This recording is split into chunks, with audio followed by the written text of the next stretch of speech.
Пусть их раздавят.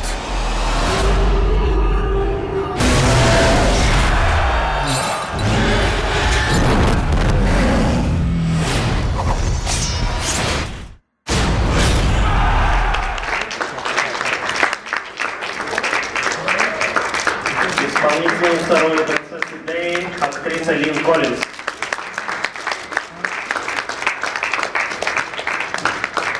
Наконец, актер, известный вам по ролям и в блокбастерах, и у таких режиссеров, как Дэвид Линч, Уиллем Дефо в роли Стаса Такаса.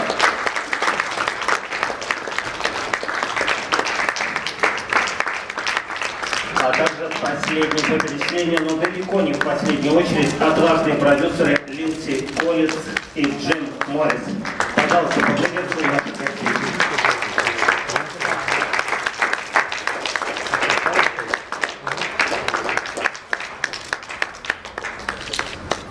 Вопрос к режиссеру. Вы смешали сюжет двух первых книг марсианской серии. Значит ли это, что вы не особо надеялись на то, что будет продолжение? И второй вопрос. Герой несколько раз получает серьезные ранения, реальной жизни и смерти. В фильме этого нет, не нашлось времени. Ну и вопрос всем актерам. Читали ли вы книжку и нравятся ли вам ваши герои больше, чем книжные?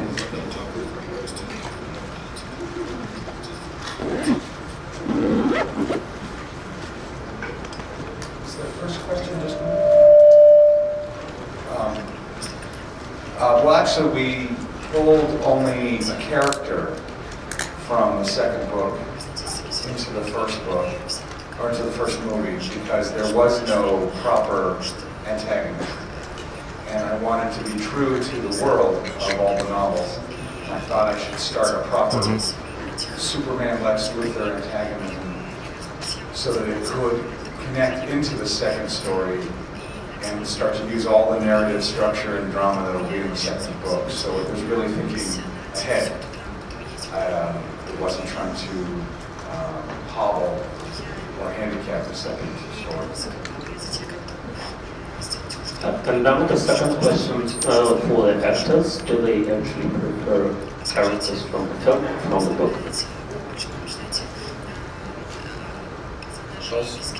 I'll start. Absolutely. By the way. Oh yeah, no. I'm very fortunate to be left in the movie Carter. I think what Stanton and the writers did was give me so many more layers that weren't there in the novel, with Carter's backstory especially. So the more you can give any actor to dive into, the more fulfilling it's going to be for me personally, and hopefully for everyone watching as well. And I did read the books before I got the script. For me, Deja Flores in the book was more of a damsel in distress, and through Andrew's creativity and mind, she became more a modern, strong woman, and for that I prefer the strength of Deja over this first book.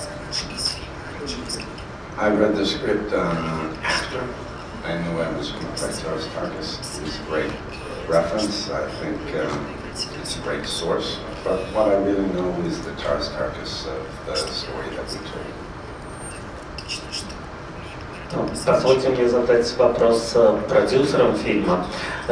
Дело в том, что Эдгар Берроуз культовый писатель и в кинематографической среде. И если вы знаете или не знаете, то среди его поклонников есть такие люди, как Джеймс Кэмерон и Джордж Лукас. Почему же так получилось, что именно вам досталось право, возможность и удача осуществить его практически первую масштабную постановку на экране в таком масштабе?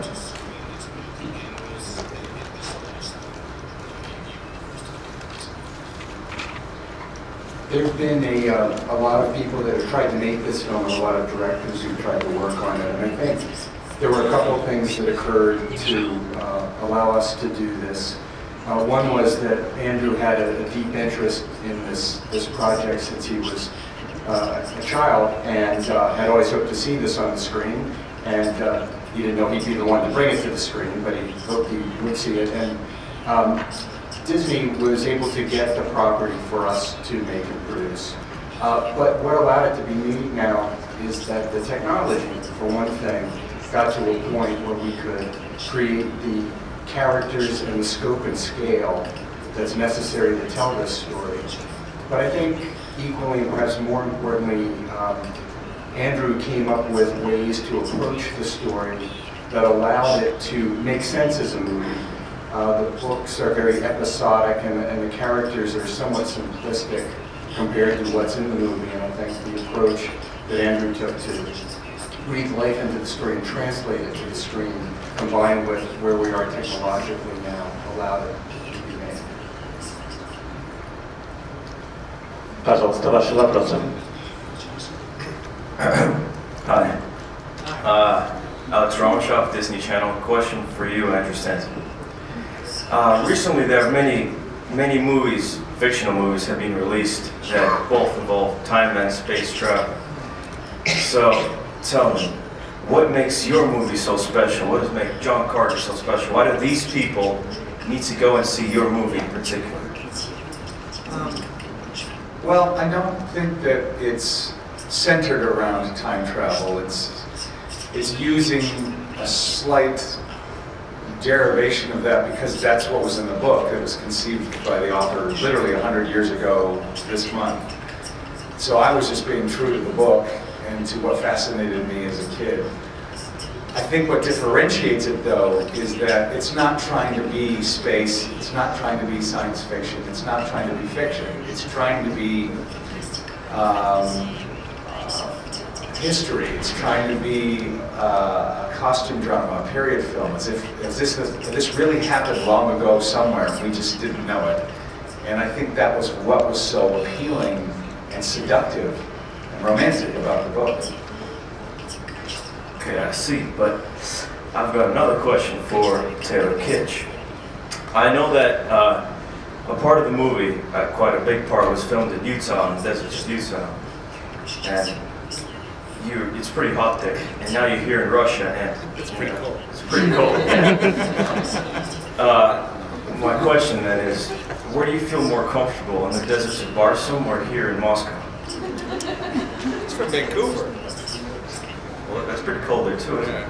Wow. But you live in Austin.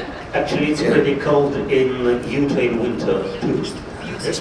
It's pretty cold in Utah in the summer at night. We found that out the hard way. Yeah, we did. I don't know, I'll tell you, the first feeling I got when I was landing, because I haven't been around snow since growing up, so it was a matter of, it just reminded me of my upbringing. So it's actually been quite pleasant to be here and be surrounded by snow and stuff. So, you know, I had the backyard frozen pond growing up, so hockey was it is our religion in Canada. So, yeah, it's good to actually be surrounded by snow. I haven't been around it forever. Glad you like it. Пожалуйста, следующий вопрос.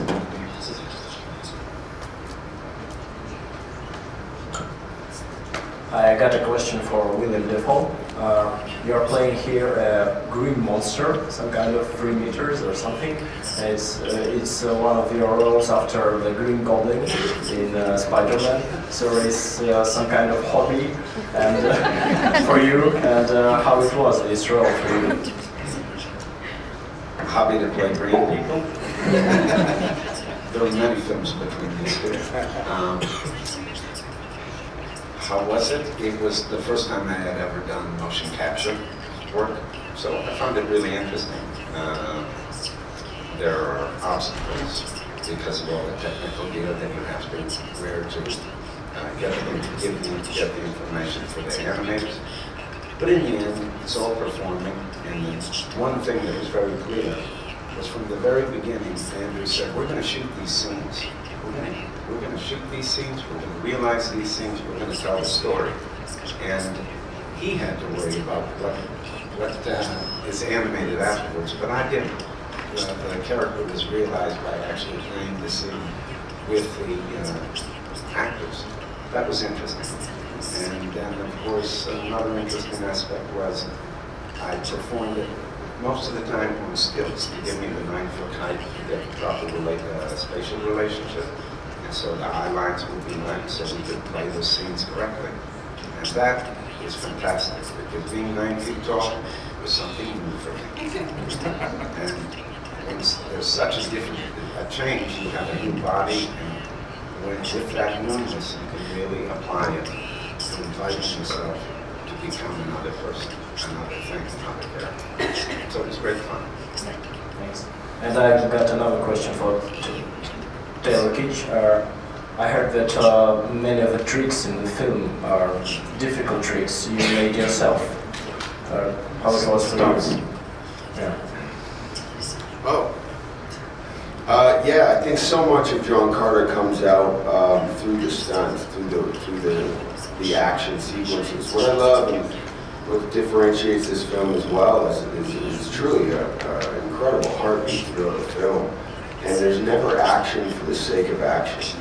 And I love that. And I think so much of these, David Chad guitars to John Carter, some of my favorite, pieces of the character come out through the action. So it was very important for me to be that guy, to shoot it right, excuse me, but to shoot it right that way and not have to cut around that when that emotion is so visceral, so it was really important for me to be a part of that. Пожалуйста, следующий вопрос. Добрый день. Ключевой, наверное, вопрос к господину Стэнтону. Какая разница между созданием великих мультфильмов, без привлечения, скажем, и грандиозного фильма, кроме очевидных? И вопрос к Уиллему Дефо. Какими качествами ваших героев из ваших прошлых фильмов вы наградили своего персонажа в фильме Джон Картер? Спасибо. Well, the first question, I'm hoping that there isn't a big difference. I was trained the first movie I ever made was Toy Story, and we tried to put all of our focus on learning how to make such a strong story and such strong characters that it wouldn't matter how dated the movie looked, how antiquated or even ugly the movie might look later in life, that you'd still want to watch it because of the strength of the story. And so we've always tried to make sure that that's what's driving it. And all you're doing is you're finding the best medium, just like the best costume to dress on the person, on the story. And so I put the same kind of emphasis and focus on this as I would anything else, and then just found the right look, the right costume to put onto the story. And for this to be best told, it needed to be much more believable looking, which I broke down to being a combination of live action and very, very, very realistic looking animation. As far as how Starkus is like other roles I've played, well, to approach it, I have to believe it's unlike any other role I ever played. It's always important to start like from zero. But looking back, I do recognize that it's a complex role. It's a guy that fits a character that he's not who he appears to be, and he's a guy that has an inner struggle between his internal self and his public self. And that's just similar to that kind of conflict I often see in roles.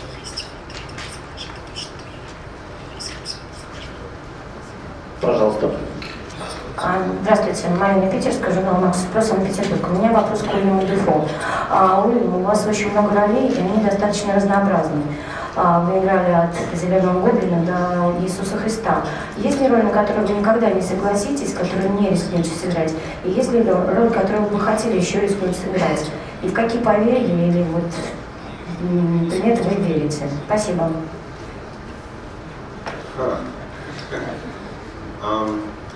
A role that I wouldn't play, I can't imagine it. No, I can't. A role that I'm not suited for some reason, it doesn't interest me. It doesn't attract me. But the truth is, in choosing projects, the people and the situations are sometimes more important than the role. I don't know what the role is until I do it. I just know the proposition for adventure and the search for what is that role, and also the company I keep. So that's really what I look for. Did I answer your question? Superstition. I'm pretty intuitive. Superstitions. Yeah, I have them. Some bad omens, maybe. No bad omens. I deny bad omens. I'm a positive kind of guy.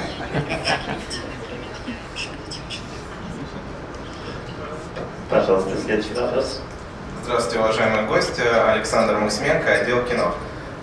У меня два вопроса. Первый к Линн Коллинз. Я хотел бы у вас узнать, каково было вам почувствовать себя принцессой и каково было жертвовать собой ради своего народа. Вот что вы в этот момент испытывали?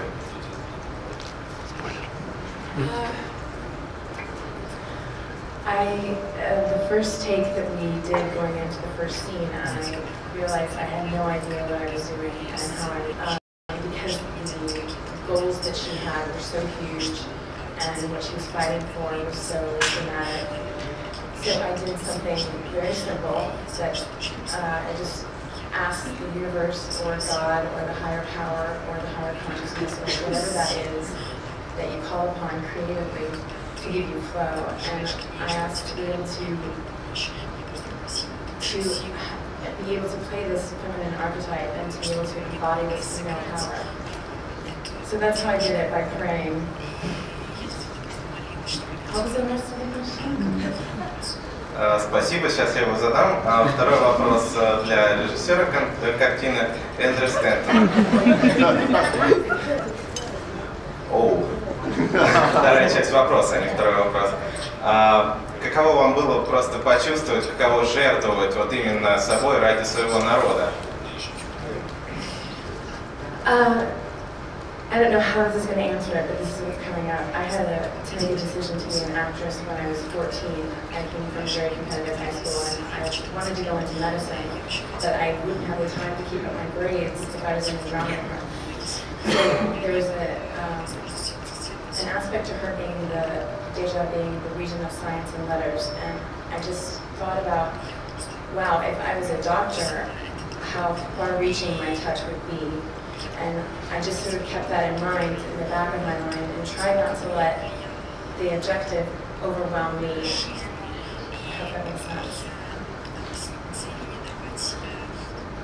Кто хотели задать второй вопрос? Спасибо, да. Второй вопрос режиссера картины Эндрю Стэнтона. Ну, я начну с того, что я очень люблю студию Pixar, и я хотел бы задать вопрос не о сравнении, о том, как вы перешли от анимации к игровому кино, а какие вообще вы впечатления испытывали, как вы к этому перешли, вот, что вами руководствовалось, поскольку ваш коллега Брэд Бёрд тоже как раз дебютировал в игровом кино, мне интересно было услышать, вот, как вы к этому пришли. Спасибо. There's this assumption that because people like Brad Bird or I work in animation, that we go to the church of animation, that we only like things because they're animated. But the truth is that we love stories, and we love movies. And I spent my whole life seeing every kind of movie there was, not every animated one.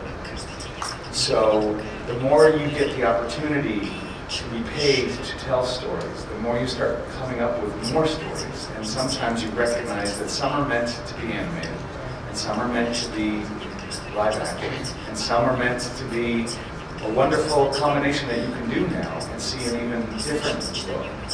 And part of your skill set is to recognize how they should, what's the best match with something else.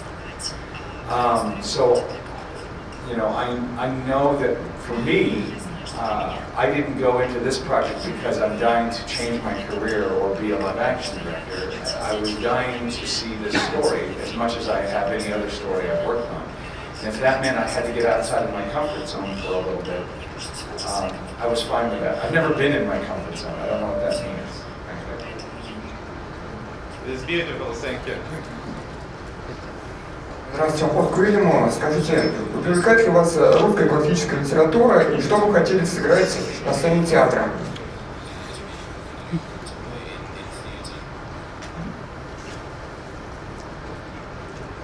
Classic Russian literature, yes.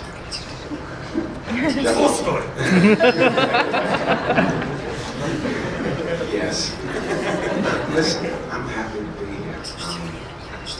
Russia is something that is very fertile in my imagination. It's been fertile in my imagination ever since I was a kid. And why I haven't been here sooner is kind of a surprise. So, all things Russian, I'm interested in. Particularly literature. That was one part of Russian culture that I did have access to. But having said that, as a kid I wasn't a well-read person. I was doing other things. As far as a character in the theater, once again, I don't set my sights on something that I know what it already is. I'm attracted to. I'm not motivated by interpreting a character as much as I'm interested in making something that I don't know what it is. So it's hard to want to do a specific character, you have to know what it is. So I don't have that kind of И второй вопрос ко всем участникам конференции. Скоро у нас в России будет женский день. Как вы считаете, какая роль женщины в жизни мужчин и общества? И пожелаете что-нибудь русским женщинам? Спасибо. I just found out about that holiday. I think it's I'm bringing it back to the States.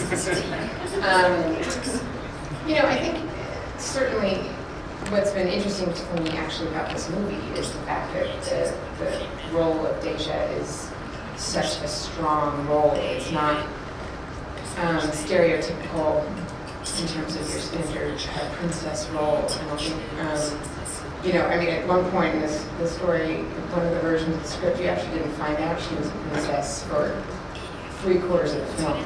So I kind of love that about this movie in particular, but certainly for women in general, I think it's fantastic that for, you know, the only celebration really we have of women in the States or elsewhere is specific to moms, and it is Mother's Day, and which is great. I'm a big fan of that too.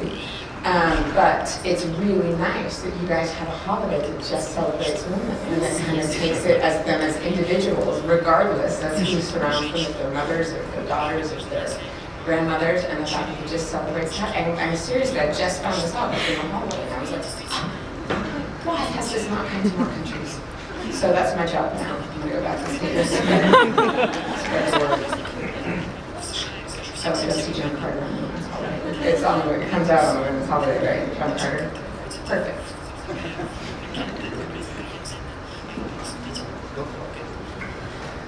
Wow, yeah, that's amazing we don't have that in America.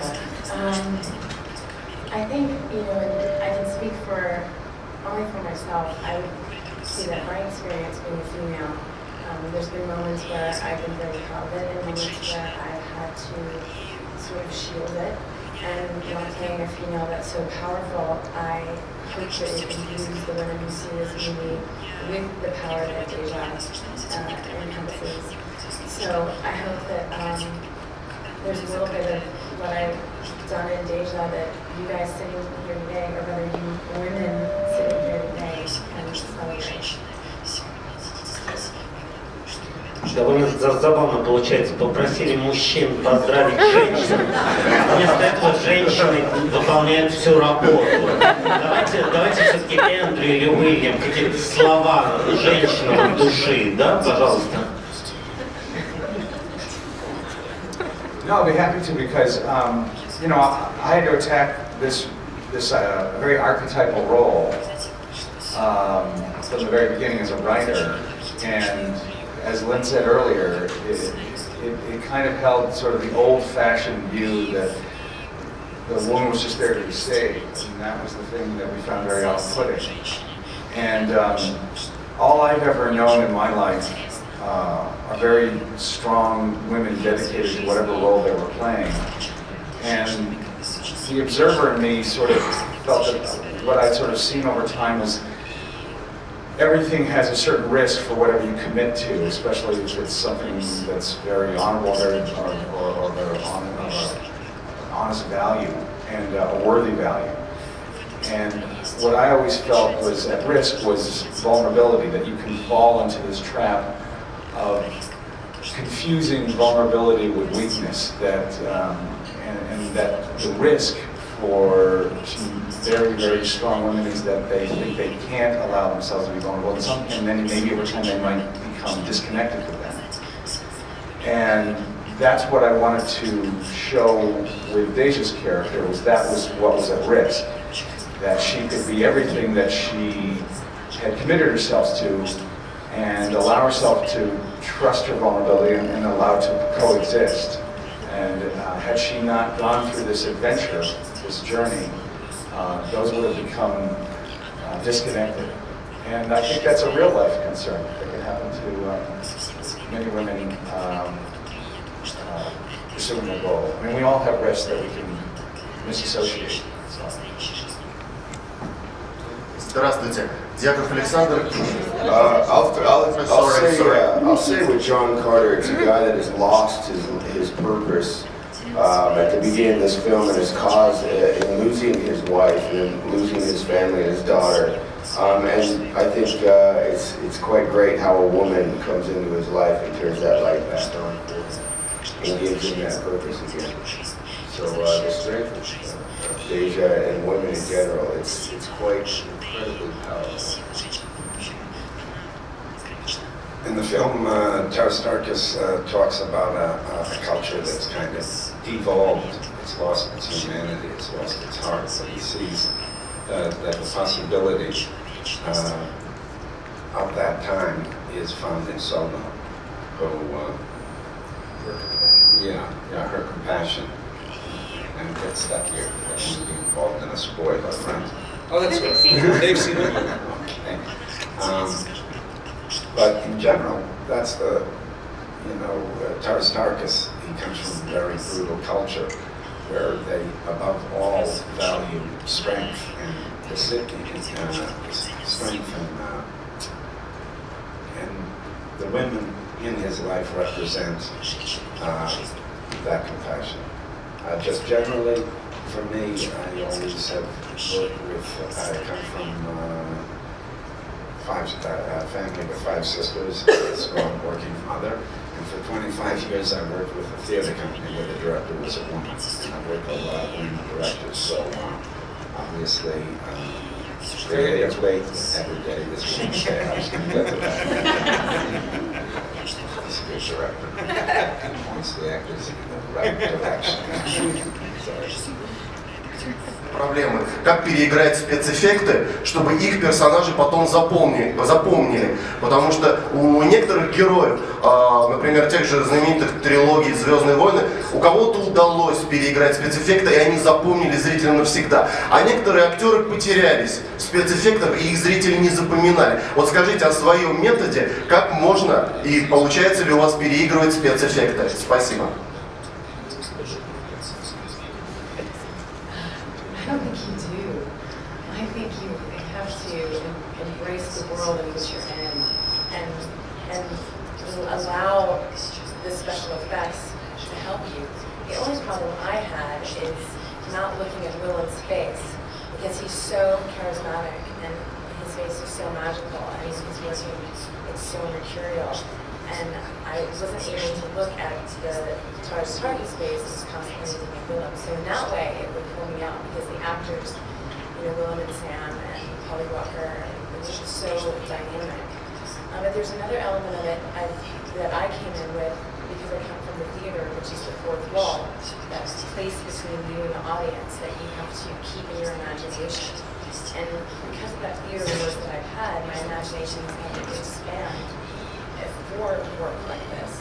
So for me, it was more a fun release and giving in than it was something that was going to deter me from my character's objective or from the relationships I was establishing with actors on stilts?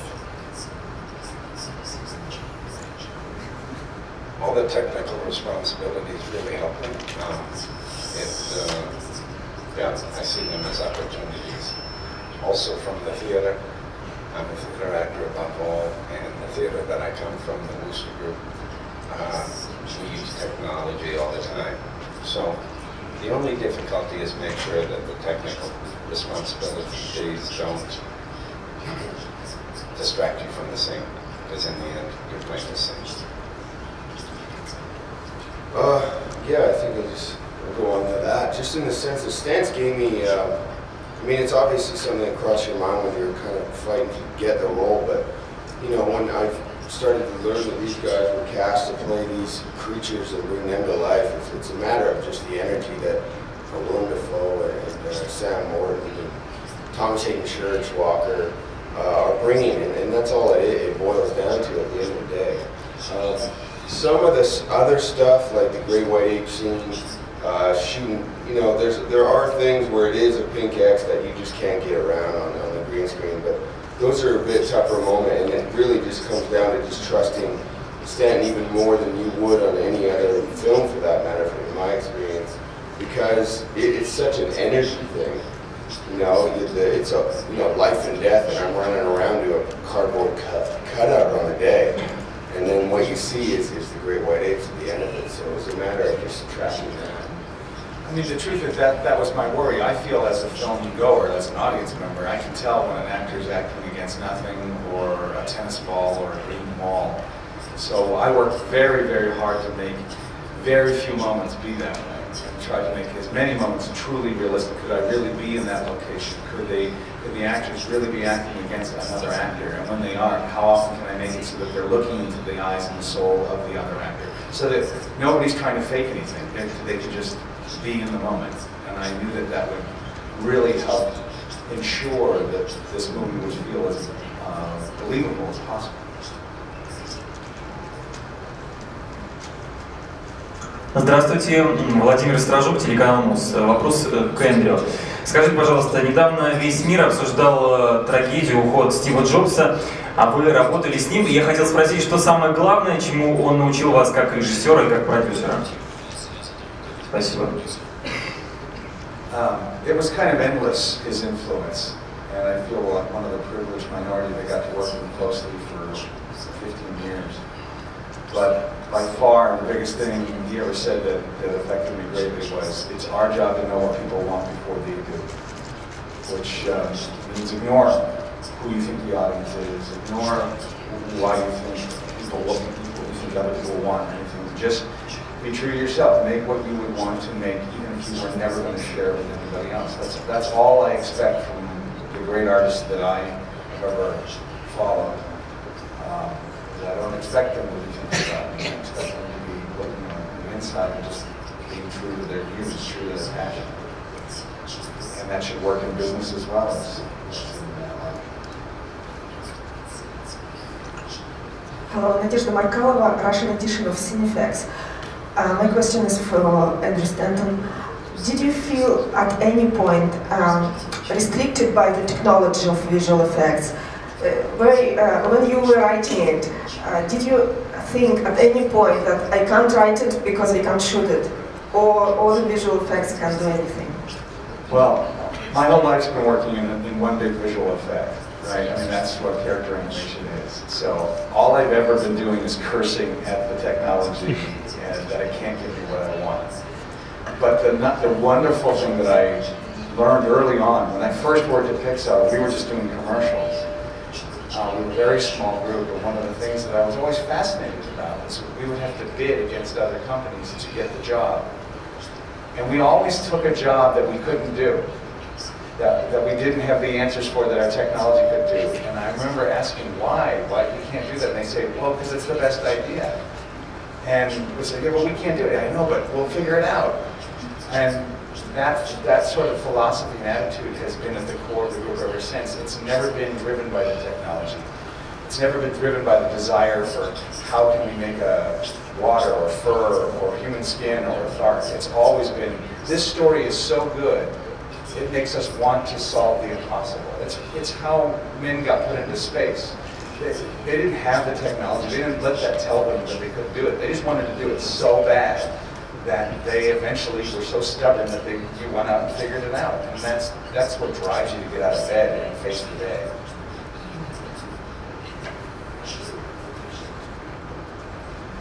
Добрый день. Меня зовут Уиллем, собеседник. Хотела задать вопрос Уиллему Дефо.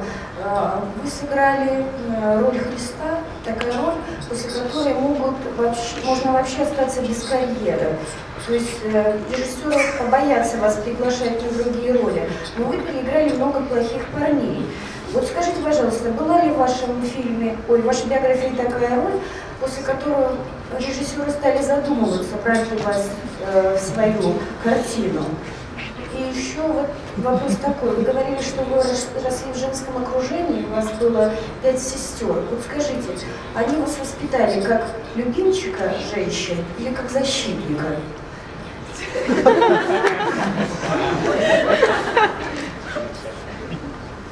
Which sister are we talking about? A little bit about the both, to all of them. I don't know.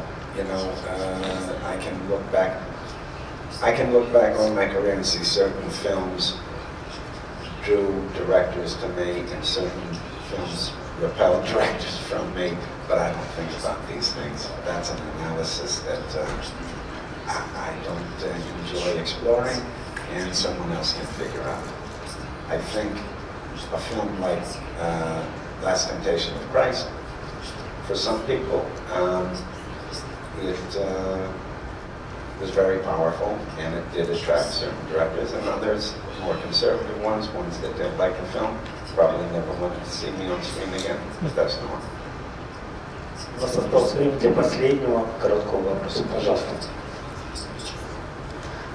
Елена Дружняева, телеканал МТВ. У меня вопрос ко всем участникам конференции. Какая у вас программа в Москве? Были ли вы на Красной площади? И посетили какие-то места, кроме премьеры в столице у нас? Спасибо.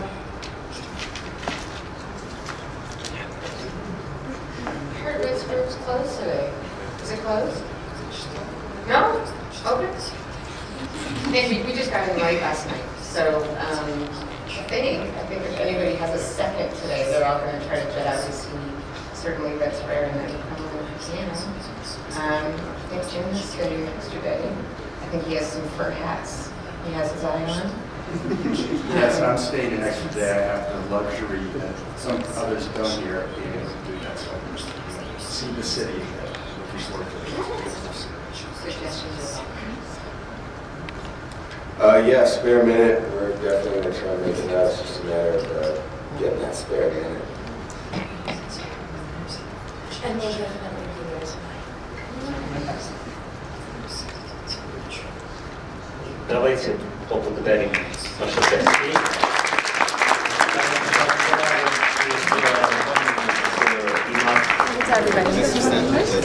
I'm sorry.